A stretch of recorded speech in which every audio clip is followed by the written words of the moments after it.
So Danielle, we just had a wonderful main stage event here at AAMI Exchange and a wonderful keynote speaker, Aaron, who's agreed to join us for just a minute before you race off to the airport with your duck. And if that doesn't get people interested to watch for another 4 minutes, I don't know what will. So Aaron, will you introduce yourself to folks? Absolutely. Well, thank you for having me on the show. I'm Aaron. I'm the founder of Empath Labs, and I make interactive companions for kids with different illnesses. So this duck is actually My Special Aflac Duck, which is for kids with cancer and sickle cell disease. It's fantastic. And Danielle, you had a chance to be together. You guys spent some time in an HTM setting, right, at the VA? Yeah, we did. So out of all the keynote speakers we've ever had here at AAMI, you are the one that really was the most vested in learning about what HTM is and what we do. And Aaron so graciously joined us at the Providence VA Medical Center in Providence, Rhode Island, and we spent a whole morning together with Aaron, showing him around everything from showing him all the architectural plans that we do and how we design care units to showing how we do root cause analyses and creating new prototypes with a 3D printer. I know your eyes were like lit up the entire time.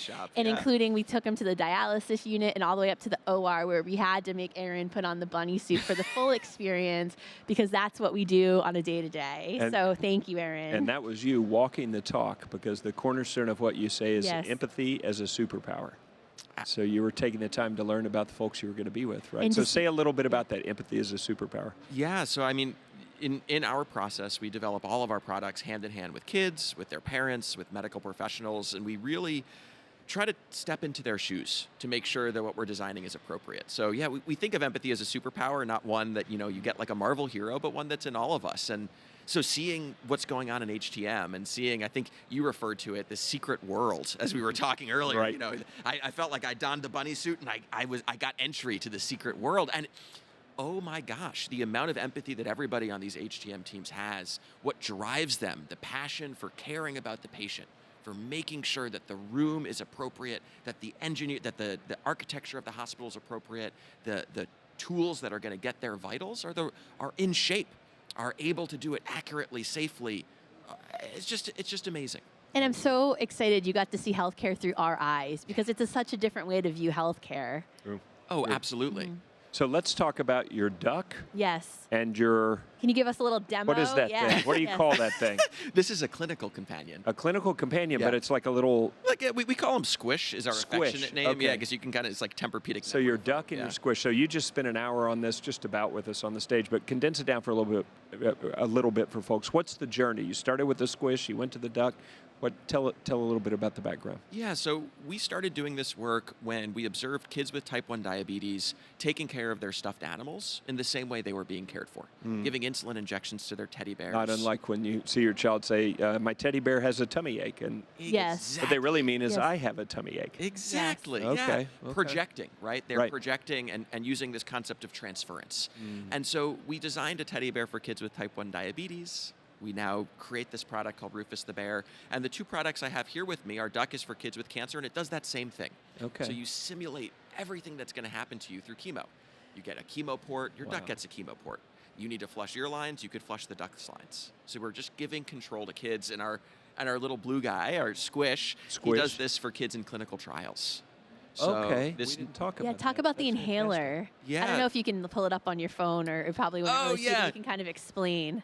So the evolution of our work, you know, we've done a lot of this work which has been rooted in impact and also in philanthropy. Our duck is free for families, as is our bear. Supported by Aflac, right? Correct, supported by Aflac. Yep. Incredible company. And we've started to see that there was opportunity beyond that. And clinical research was a fascinating world for us because these children are giving their time to make the world better for all of the kids that come behind them. Right.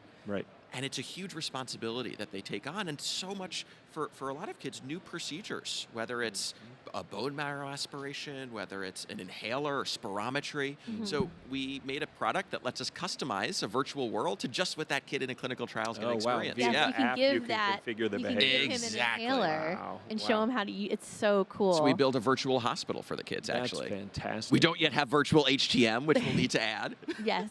The device. So the duck, though, we don't have to have the app or anything. You were showing sort of how it comes to life.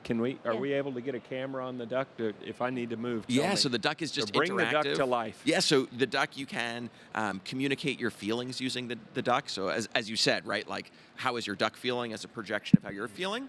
If you're getting ready for chemo, we'll mic him up. Yeah, we'll mic the duck up. Here we go. Oh, there he is, yeah.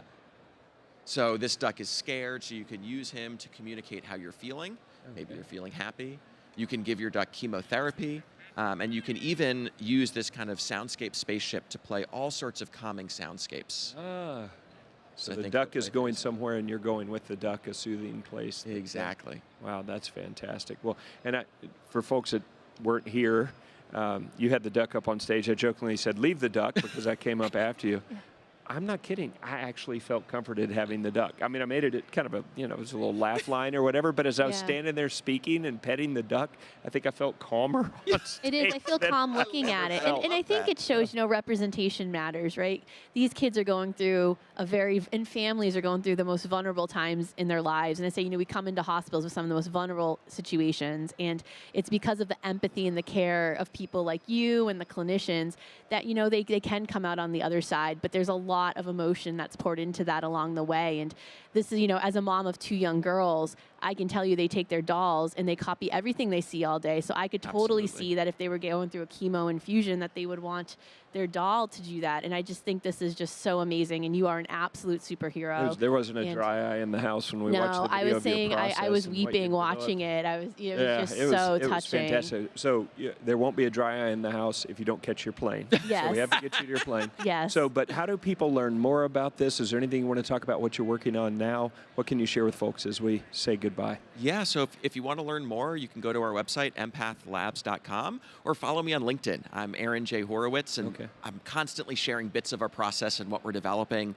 And the work we're really doing now is focused on these clinical trials. Right? How do we support young children who are going through these difficult times and really have a benefit both to them from a comfort standpoint, but also from a retention standpoint, from a medication adherence standpoint? How do we make it easier to follow along these complex protocols? Yeah, absolutely. Yeah. Absolutely. So folks can connect with you, find out more about what you're doing, where it is, and I'm assuming if they're at a children's hospital or somewhere, they could probably ask whoever their care coordinator is about getting a duck or whatever the right Go find a child life specialist. Other than HTM, they're my favorite people in a hospital. There you go. And they'll know where to find one. All right. Well, thank you for all you do, and thank you for being here and keynote speaking at our event today. Thank you for having me. Be well. Thank you. All right. Wow, that was awesome.